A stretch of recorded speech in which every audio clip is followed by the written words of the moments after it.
True, very. I think one very important aspect you brought about was respect. It's so easy to Yeah. critique anybody. And especially I've always believed. I mean, I've worked in the industry now for almost 30 years and worked with some most brilliant chefs in my own company. And also, when you venture out, other hotels and restaurants, one thing which I've always learned, and ITC teaches you that the respect for the chef, and it is not just the chef who's sitting, right above there. It's even the person who's making that simple naan. It's an art, which we can't. I mean, a person like me probably can't even cook a fried egg. You know, so that respect, of course, is extremely, extremely important, which certainly is coming about. And I'm glad that you bring up that aspect that the issue is that all three of you, and started with Chef Kapoor, he's made cooking look so easy. Khana Khazana was the show, na Yeah. chef? Yes. The first show? Yeah, Yes. the first show, Khana Khazana, which probably our mom used to watch. You make cooking so simple and easy as if, you get into the kitchen and you turn out a nice biryani and come out. And even if you ventured, you probably just boil the rice and come out. But so all three of you have made, and then the personalities that you made it so easy that, every man of the house wants to now try it out. So good that they have a little more respect for people who actually cook. It could be anybody who's serving you, even a small chapati in your house. But it is important that everybody respects that particular thing. Taking on from what you said towards the end of your conversation is what, and which is we are witnessing right now when you talk about new skill sets. So my question is for Chef Barar now, that with this, I know that there is a slowdown and we can't hide from that fact. We know what's going around in the industry. uh, there are the volume of business has probably come down 70-80%. A lot of standalone restaurants have been wiped out, or lying shut at this point in time. And at the same time, remember, and I remember Chef Kapoor telling us only from the organized colleges, the number of people who graduate every year and who join the industry, or 25% of them join the industry. So, what should a person do today? And you always come up with some great ideas on this one. So, what should a person do today who's either in a job today, or who's graduating today, or is there anything that he can do to enhance his skill set? So, any thoughts on that? So when I was in Boston, a friend of mine who heads the Oberoi Group sales and marketing now, he visited me, and at that point in time, we had to shut the restaurant down. So we were sitting in a cafe together, and we were having a beer, and I get a call saying, can you? It was my day off, so I get a call, and he says, I said, I need to go to the restaurant. They just need me for 10 minutes. It was across the street. I said, I'll just be back in 10 minutes. So I went there. They said, we're shutting the restaurant down. We are filing for bankruptcy. Here's $5,000. This is all that we owe you. We can figure out the rest in court. And that's all. That was the conversation. I came back. I put the check in my pocket. And I sat, and Prashant and I, just finished the beer late in the evening. When we got home, he asked me, Randy, you went there to the restaurant, what happened? He's like, no, nothing. I don't have to go there from tomorrow. And he seemed to be in a state of shock. And he's like, he didn't say anything. The next morning he said, I am a sales and marketing guy, but I don't know how I'd react if I lose stable income. But what I realized was the power of skill, the power of having a skill in your hand, and the power of being a professional to be able to say, well, it's okay. And that's what I said then. I was like, yaar, ande ki ready laga lenge, koi baat nahi yaar. Kuch to kar hi le. And I think today it's for those young individuals passing out, and also professionals, to realize the power of their profession more than the power of their job. And it's very important that we realize that's what we were in it for the first place. In the first place, we were in it because we loved we loved cooking, not because we loved the paycheck that came at the end of the month. We were in it because we loved the profession, the skills that we've acquired. It's like cycling or swimming. Nobody can take away your skill of cycling or swimming once you learn it. Only thing you need to do is you need to keep doing it and keep getting better at it.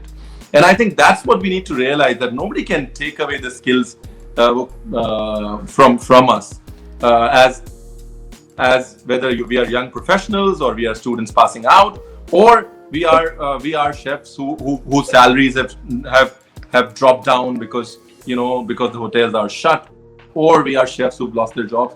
And I think a lot of chefs are actually realizing that. They're realizing the power of the profession. They're realizing that it's the food that they were cooking that was getting them the salary. And I say this very smartly right here. I would not have quit my job if Chef Sanjeev wouldn't have pushed me off the edge. And I think the sooner you get a taste of it, the better you can go back to having a job. But even as an employee, you are more enriched the moment you understand the power of a professional you are.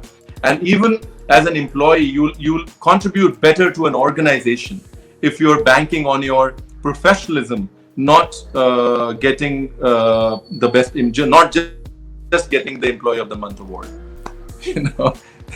That sort of I think is what I want to tell people, saying it's a great space. If that restaurant would have been shut, I probably would never have sort of understood the power of the profession. It's a great time to understand the power of the profession, the power of the skill that we are in. It's a great time to take risks because you have nothing to lose. The best thing that can happen to you is the feeling that now you have nothing to lose. When you hit the rock bottom, is the best time to start again. Absolutely. Actually, I've always maintained that chefs are like doctors. Your profession, your skill set, nobody can ever take away. And that keeps growing. Your hands keep getting better. Your eyesight keeps getting better. Your output keeps getting better. Your experience. Every time you cook the same mutton curry, each time it tastes even better. So that is how a chef has been for me personally. And having worked with some very fine names. And I was about to, when you finish your conversation, I would have complimented Chef Kapoor already, because he's one of those people in the country who inspire youngsters, who inspires the youth. It is not about himself. It is about how do you generate this entire movement. Like you, there will be 10 other Ranveer Baraj who've spoken to me that my inspiration was him. If he could branch out, and he pushed me towards it. And that is what it is. I worked with a great chef called Chef Manjeet Singh Gill. And again, another hero in our company or in your trade. A person who can only give you positivity when you sit with him. And that is what is most important. And as you say that when there's nothing more to lose than what you've already lost, this is the time to kind of come back, rebound, do what you can do, etc. and things like that. So, leading to a question with that, Chef, because I come back to Chef Kapoor because of his wealth of knowledge and experience. He's seen so much in life, right? There's a lot of talk now on the 5-star segment, on the takeaway business. This is something that we were always shy of. We would do very, very few food orders, packed orders in our hotels, and everybody felt that the best way to serve it, especially out of a tandoor onto your plate, or out of the pan onto your plate. But everybody is now graduated into something like that. So is takeaway the new highway for luxury hotel? Is it here to stay, or do you think that this is happening because a lot is closed right now, and when things start opening up, or do you really believe that we've hit gold and just need to go for it? Right. Fantastic. I think 5-star hotels should not do takeaway food, just takeaway food. They've always been business of experience. They should only stick to experience. So even if they're selling food at home, unless there is an experience attached with it, they should stay away with it. Because if you start making yourself as a commodity, so people, the earlier arbitrage that people paid on food was the experience. It was the pool that they never used, but yet they paid premium pricing. But if it is same thing that they can get at times better, just the packaging would not help. So there is, in the consumer mind, there's a trust that's there. And for that, there's an arbitrage that's there. There's a premium pricing that can be done. The people will be comfortable, the hygienic, everything would be there. Food would be fantastic, everything would be there. But what is it that it has to be food plus? So in like in our TV channel in Food, we say there are one shows where we only show recipes. Okay, here it is, recipe you learn, and then we say we do recipe plus, where we would give some knowledge, some experience, something which is not just chicken biryani, probably history of it, some visuals of it, something with it. So I think 5 stars have to think that what's the experience that they are selling, and they should refrain from just selling food. Yes, takeaway would be part of it. Would it add to the business? Yes, it would add to the business, because it's a pie that has been growing, and it's a pie which is becoming very, very important. Just to give about an hour back, I was talking to a friend of mine, husband wife, Ranveer knows, husband wife, both of them non-hotelier, non-restaurant, non-chefs. They started a brand. They quit their jobs. They started a brand called Nair on Fire. This is Onam time. He told me from home they catered, and they hired cooks from restaurants, right? And they catered 800 sadhyas in last 2 days, 1800 rupees per head. 1800 rupees per head, 800 in 2 days, it's about 14.5 lakhs. Any good restaurant, even a 5-star hotel, 2 days sale of that would give an arm and a leg for this, right? Now that's the competition set that we have today, right? So to say that that opportunity does not exist, but what did they sell? Did they sell food? No, they sold sadhya experience. Now I think there's a lot that 5 stars as an organization, the capability that they have, they need to come up with things that cannot be compared. It is not biryani versus biryani. It is not dal versus dal. It can be fantastic. It can be best. Yet it has to be an experience which is not comparable, would be my suggestion. Very true. Chef Bhatia, do you have any thoughts on this experience? Because we've experienced a lot, and I think you also did touch upon something on the takeaway when you were talking about the do it on your own and things like that. What I think Chef Kapoor's coming out very clearly is not just the food; it's the whole experience. If you can't come to my restaurant, the restaurant comes to your home, and that actually is what all the hoteliers are right now trying to do. You know, all the well-known chefs of the city are actually today in direct contact with the guests, and that's amazing. You know, I have chefs whose WhatsApp, the guest is not even looking at the menu. He's not even looking at any QR code, any WhatsApp or apps that you've created. It's straight away on the phone, and the menus just keep changing because the chef has taken the center stage, and you work round the clock. So, any experiences you want to bring on the table as he spoke about? You know, I totally agree what he has said. It has to be an experience. See, each restaurant you have, why does it last well? See, a normal mortality rate of a restaurant is 6 to 7 years, you shut down. But, you know, there are restaurants which have been there for 35, 40 years. You know, Bukhara, look at that. You know, it's an institution, it's been there. It does run, everybody does run, does dal, everybody does dal. But what you get at Bukhara is probably an experience. The same thing applies to our restaurants. You go to hotels to get your ego massaged. You go to restaurants to get your ego massaged, to have a great meal, and to go back with certain food memories which you would not get anywhere else, which makes you want to go back. So it is a memory, it's an experience. So if you can get that into your meal, I mean, why would I want to have a dal makhani from Zia when I can get dal makhani from Gaylon or Khyber in Mumbai, for example, at half the cost? So if I am giving a dal makhani, it has to be an experiential dal makhani. So it could be in the shape of a kebab or a dal or whatever, which makes it very unique. But when you get that to your home, you need to have that connect with that kind of a thing. I mean, just when COVID broke down, our Dubai restaurant just opened up, Indigo, and there were a lot of requests from people, and this was not our plan, was can you supply us food? Because we want to eat your food. Can you supply us food? So we made them menus literally based on what the guest likes to eat. So we would ask them on a messenger, they said, let us know what you want to eat, we'll construct a meal, we'll make it up. And they said, we are sitting at home, we are having nothing to do, we want to also cook. So that was how the meal gets supplied.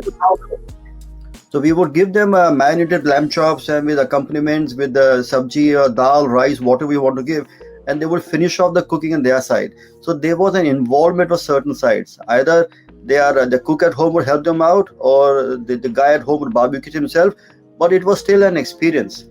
So things like we would never touch, like a Deliveroo or Uber Eats, suddenly come into the forefront and said, you know what, go for it. it is something which is looking at, and it's also avenue you're looking at for revenues. So every aspect which you can tap on, you want to tap on, but you cannot get a like for like into a local restaurant here from a luxury hotel. That does not work. That little extra, that little touch, that little personalized service which you know for our hotels has to come through in our delivery aspect, which makes it unique. You know, packaging all can be very glamorous, but sometimes you end up spending more money on packaging than actually content of the food. That's true, yeah. So that experience, that little growth which comes from the chef or the general manager of the hotel, that little extra little box of midnight you can send the petty food to go with that, that will probably going to make you more special. And you always get a loyal customer. There's always a market for the premium passenger or for the premium consumer. The luxury end will always be there. He has just pure income to buy, but he needs that little extra thing which he cannot get from a normal takeaway. And that is where we have to get as luxury brands to make sure that the experience, the market is there. And you will always have Nayars on fire, kind of people who come on board. I mean, and you're so right that it's amazing. So many stories in India, because in probably every 200 kilometers, the food and the language changes. There is so much. Yeah. If you were to go to length, breadth, north, south, east, west, every time we open a hotel, we've always researched about the food.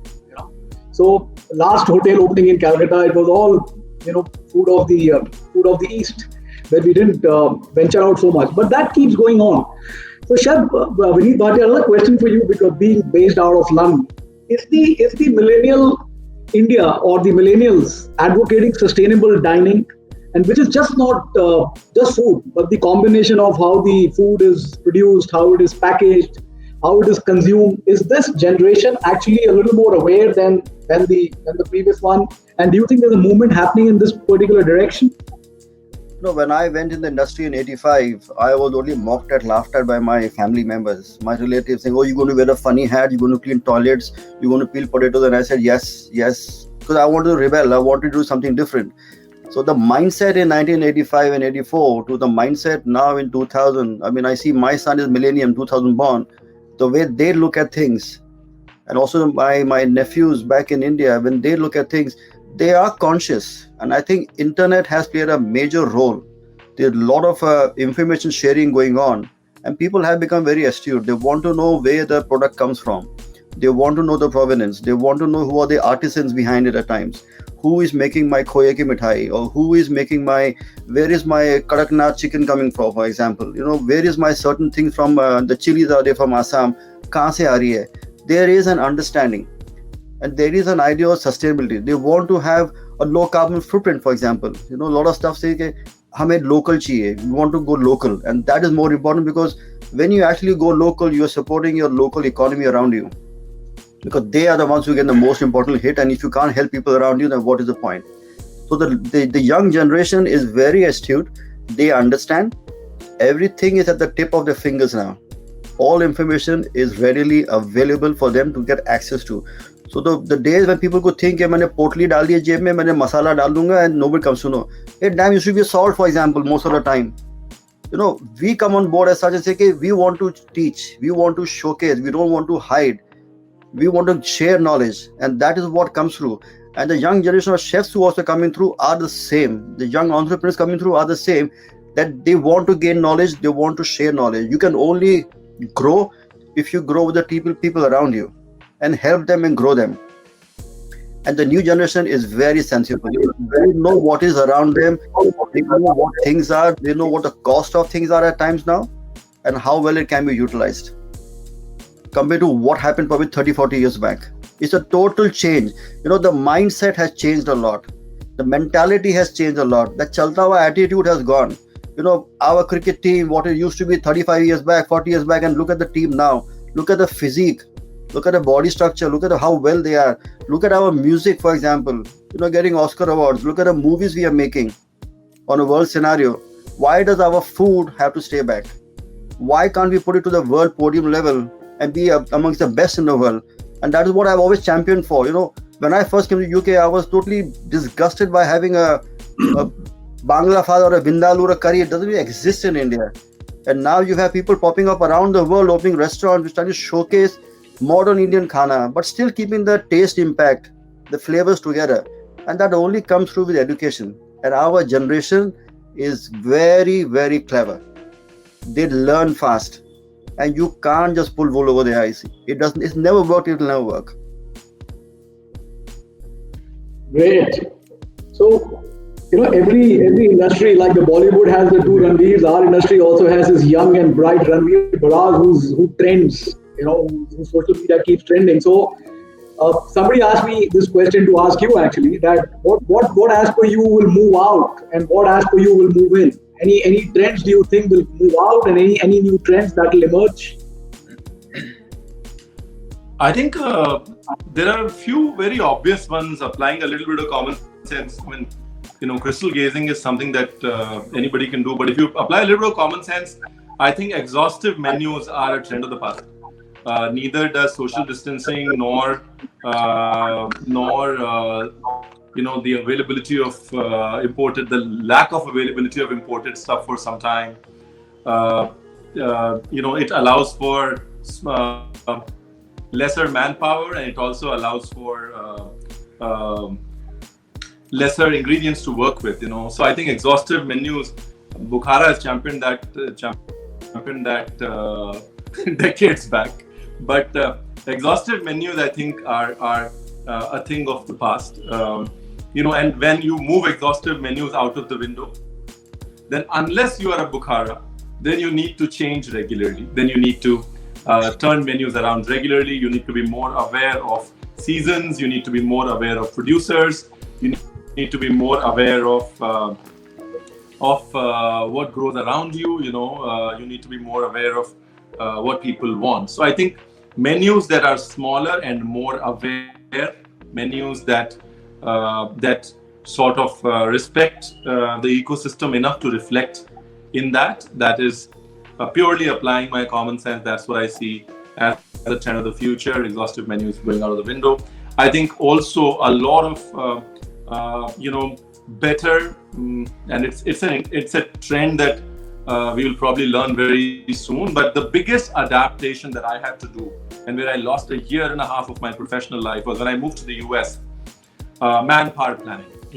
We are blessed with exhaustive manpower. Nobody said hire less. Because manpower is less. Money was always the manpower costs were not the first things on the bottom line that we used to check off. With this, even if it is not the manpower cost, there is a limitation to the number of people. There is a limitation. So I think we'll become better at manpower planning, and probably a chef moving in from 5-star hotels to a freestanding restaurant in the US after 2 years will not take a year and a half like I took to settle down with efficiently planning manpower. I think better manpower planning, also efficient spaces. How do you manage social distancing? How do you manage spacing out? How do you manage spacing out your kitchens and also keeping efficiency out there? How do you manage outdoor spaces? For example, in my restaurants in the US, there were fewer restrictions when you were dining outdoors. Fortunately, the city they closed the streets down. They said, the road is all yours. So the restaurants took up parts of the street to ensure that they could manage covers. So how do you create efficiency with the limitations that you have with respect to space optimization? Again, that's something that 5-star hotels were always blessed with. Huge restaurants, bigger spaces. You didn't really have to, you didn't really have to think about a space when you're planning a restaurant in a 5-star hotel. Not as much, at least in when you were planning it 10 years ago. Now with owner-driven hotels, it's very, very different. But I think that's something that is going to change in times to come in the hospitality industry. Another thing that I see changing, which you already mentioned, is the outlook on commitment to hygiene, the outlook on commitment to the back end. The back alley is becoming broader. I've always had this thing about hotels. The alleys are always suffering. You can't take out till you have a back area which allows 2 trolleys to simultaneously pass each other. There is no point. And I think back area planning, those spaces which sort of needed more attention, are something that will see more attention, fortunately. And that's about it. I think and all of it is for good. That's the best part. All of it is for good. If your menus are more aware, then you're already talking sustainable food. If your menu is more aware and small, you're already talking sustainable. If your back areas are better planned, you're already talking hygiene. You're already talking efficiency. You're already talking a lot of. So I see a lot of positives in whatever trends are going to come up for sure. And I have to say this, and I think Chef Sanjeev brought out a very, very good point, which Chef Vineet further explained. So I was having a conversation with Sadhguru on a similar panel like this, and he said, "Well, I don't go to 5-star hotels for food, So he says, well, if I have to eat an idli, why will I eat it in Chennai in a 5-star hotel? There are so many places to eat it.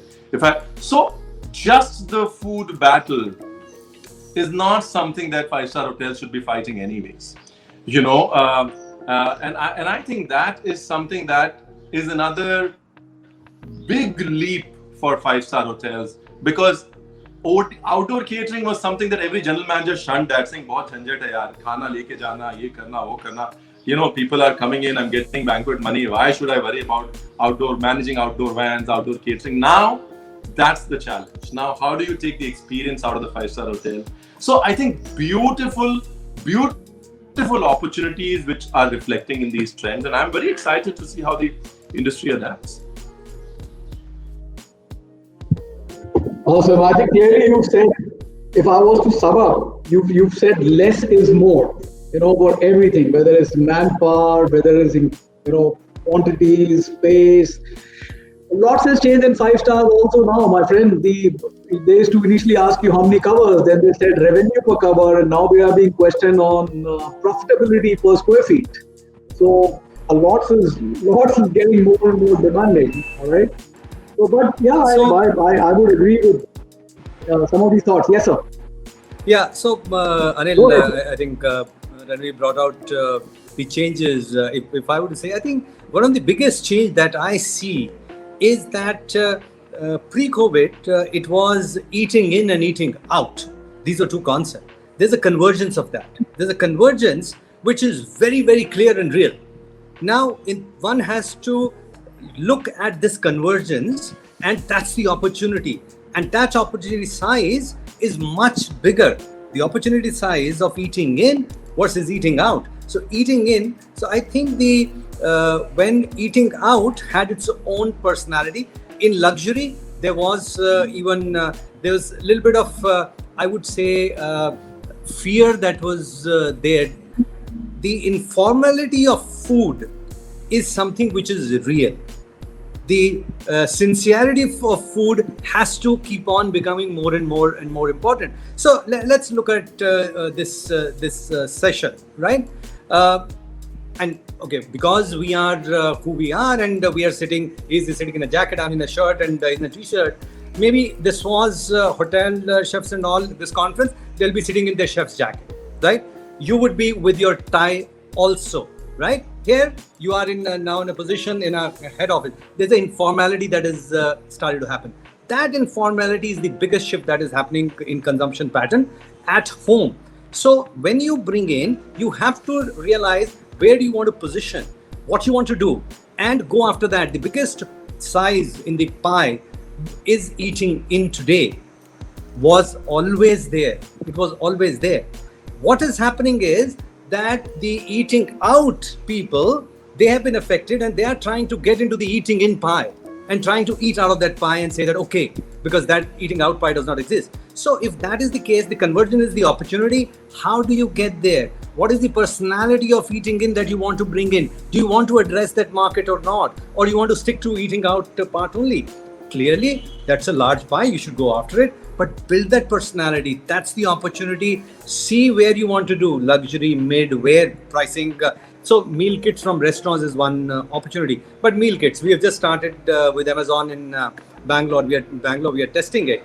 And it is, you can get all ingredients, very high quality, from very high quality hygiene, international. It's done by flight kitchens and all, which very hygienic, everything. But the price point is something which is, I think, 250 rupees for portion of 4 or for portion of 2, right? So that is the fight. That experience is there, high quality ingredients are there.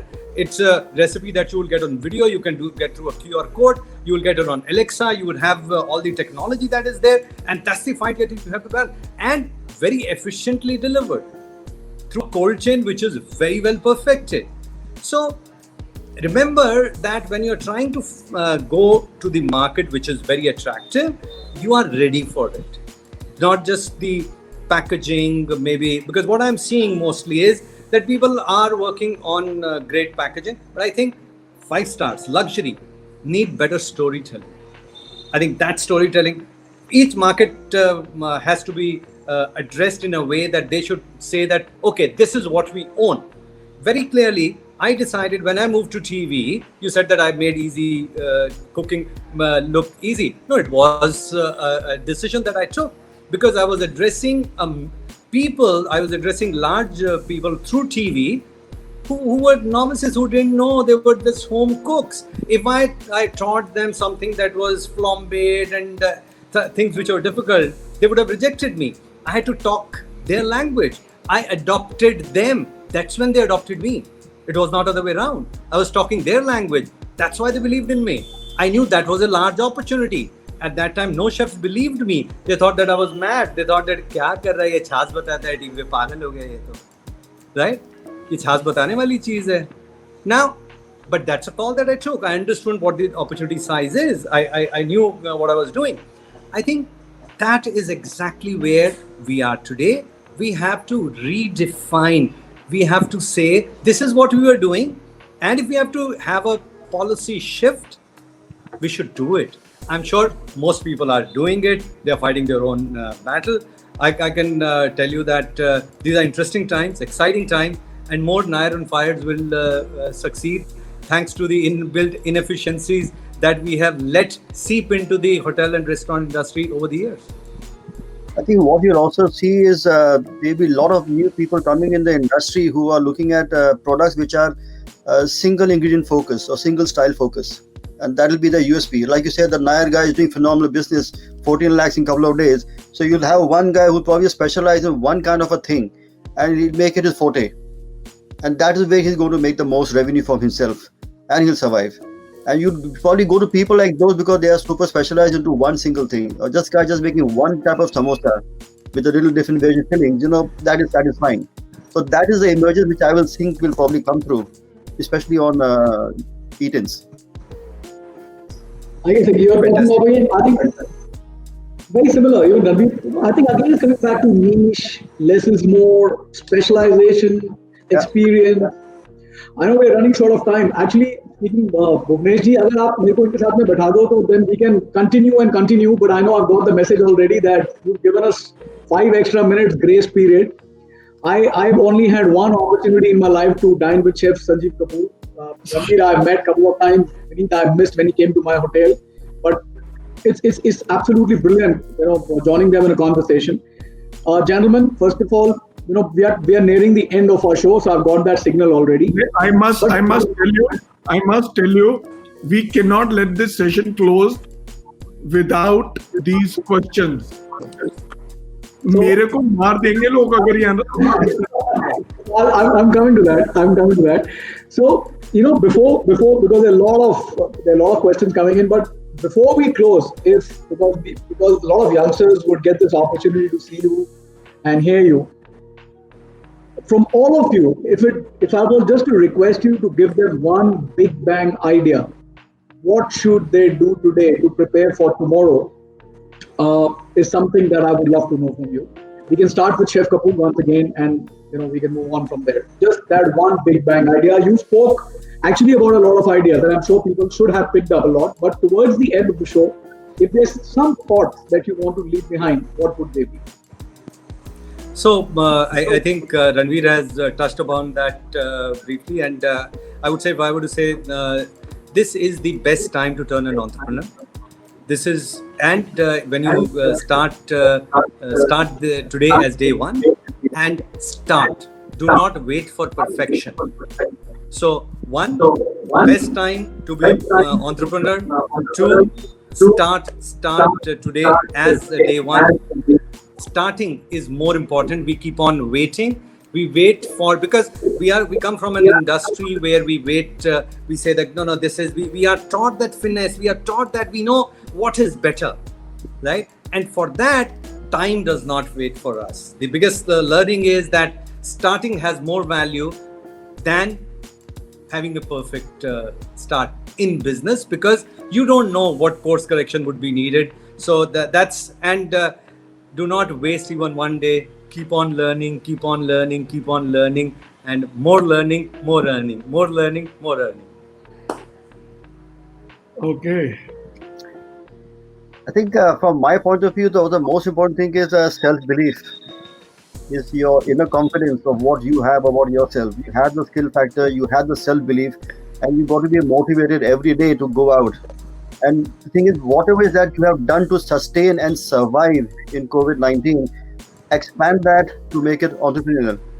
So that becomes your forte, and that you built on. So whatever helped you in the past 5 months to manage to go on is what's going to take you down. Build on that. So that is your strong point. Build on that and just go and conquer the world. Because there is so many opportunities out there. You need to find that one little bright spark which has helped you to manage, and that will take you to the end of the tunnel. The light is there. It's a nice, bright, shining yellow light.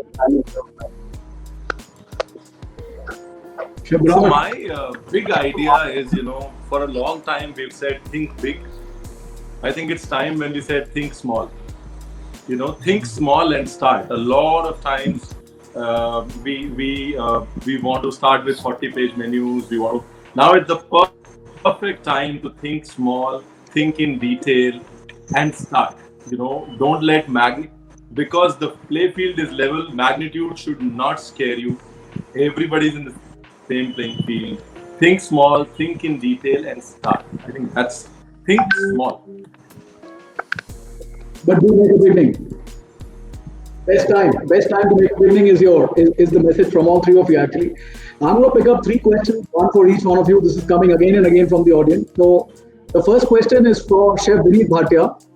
Please tell us about your trademark white glasses. I have got nothing to do with my glasses, my wardrobe, my hats, and my styling. I got zero impact. I have zero influence on that. It's all my wife Rashima who does that. I have got nothing. I just follow my boss's order. That's what I do.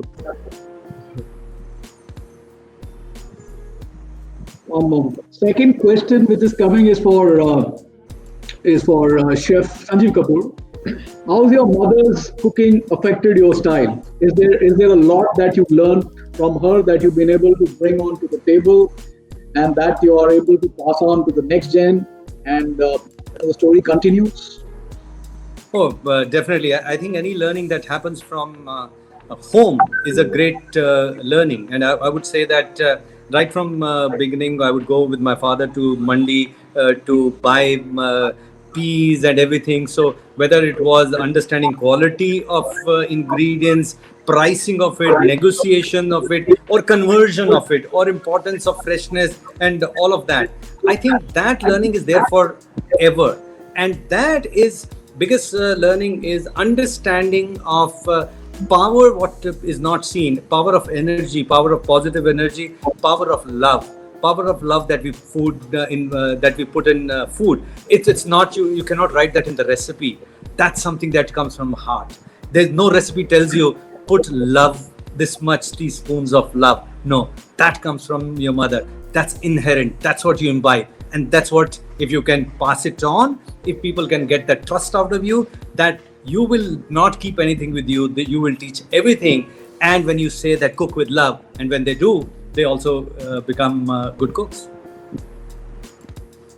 Actually, I've seen your mom many times, and I've seen when you go on stage how she admires you. So it's not just the cooking, your personality probably goes down in your personality as well. So she's a wonderful lady. I've met her as well. Offer my regards.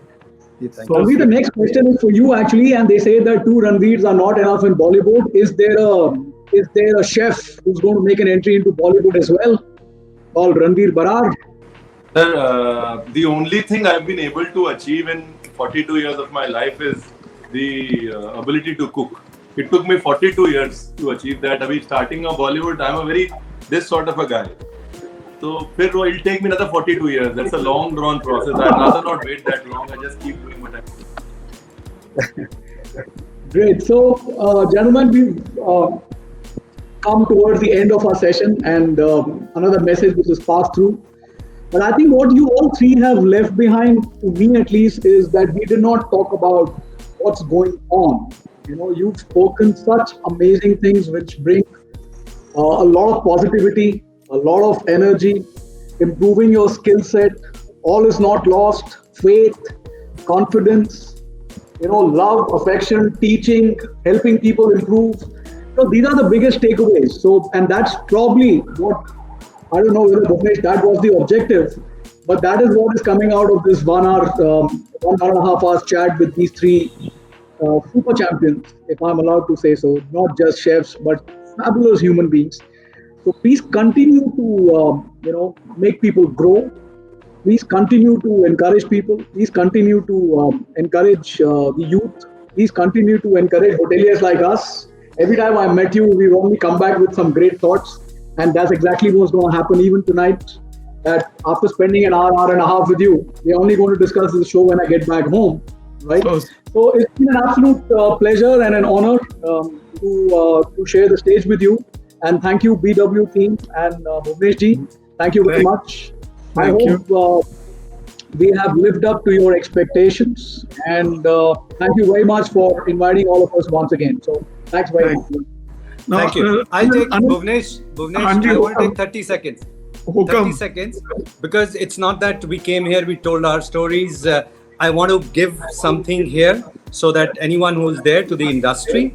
So, I can say that all of us, on behalf of everyone, that our contribution in terms of what the industry needs, I can be more specific. I have a TV channel called Food. I have social media reach for whatever 15-20 million, and we reach many people. So any businesses that need support from us on that, on the reach front, will be given. Please reach out to us and it will be given free. So sweet. So Awesome. sweet. So Awesome. I have 1 or 2 things. Anil said super champion. Anil ये super champion नहीं है, सारे superstar हैं, ये rock star हैं, right? Sanjeev started it and where let me tell you, celebrity chefs are the biggest support from India. You look at Vineet, you look at Vikas, you look at Garima, you look at Gagan, you look at Ranveer, right? अब मैं आप लोगों को 1-2 चीजें बोलना चाहता हूँ before I close. एक तो ये जो बंदा बैठा है ना, रणवीर बरार, ये भगत आदमी है. मैंने शो शुरू किए मई में, मैंने रणवीर को मैसेज किया, मैं इनको ना, मेरे व्हाट्सएप चलते हैं, मैं इनको वीर बोलता हूँ, तो हमारा सत श्री अकाल से शुरू होता है. मैं शो करना है, कहने कदों मैं दोबारा पढ़िया, मैं शो करना है तुहाडे नाल. He says anytime you tell me. And 22 में मैंने अनिल के साथ वो अपना वीर सांघवी के साथ शो किया, 23 को इन्होंने चलाया और मेरी गाड़ी चल पड़ी, राइट? वो गाड़ी आज आपके सामने है. Ranveer, thank you, right? Chef Kapoor, thank you for gracing our show, right? You are the original rock star. Vineet, what can I say, right? You are a Shanti Swaroop person, right? But thank you for gracing our show. Anil, thank you. But before I go away, I want to pull Anil back to something we discussed on your original show. We want to start reviving the food industry and model something on the Singapore model and start with number 1, the Delhi NCR food extravaganza, which Anil will detail. ठीक है ना? So we've been discussing on a hoteliers platform whenever the revival, which has actually begun, whenever we are allowed to increase our capacities, when the lockdowns go away, how can the entire industry come together, to create a 7-day extravaganza or a 15-day extravaganza like what Singapore does, or the Dubai Shopping Festival. And I'm sure that we'll have your blessings and support for that, because all the hoteliers unanimously agree that we should definitely go forward in terms of a demand revival. And as you rightly mentioned, Chef, that you can support us with a lot more activities. So we would love to get your inputs. We'd love to get your blessings and support for that as well. Thank you, Chef. Thank you, Chef Kapoor. Thank you, Vinny. Thank you, Chef Barar. Anil, you've been a wonderful host. God bless you. Right, do well. So this gives you another career opportunity. Yeah. Thank you all.